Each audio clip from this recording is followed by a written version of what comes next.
Tirayan na yung kisame niya.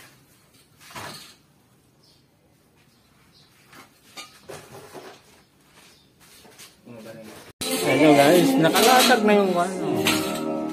Hintay na lang yung PVC panel. Yan. Yan. So, preparasyon na tayo sa steel deck.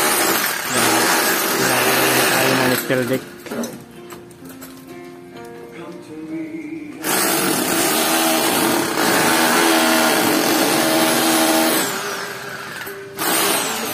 Ito na rin yung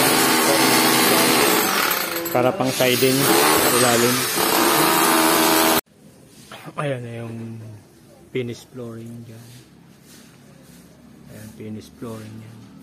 Ibabaw niyan. Ayan, may wiring na rin.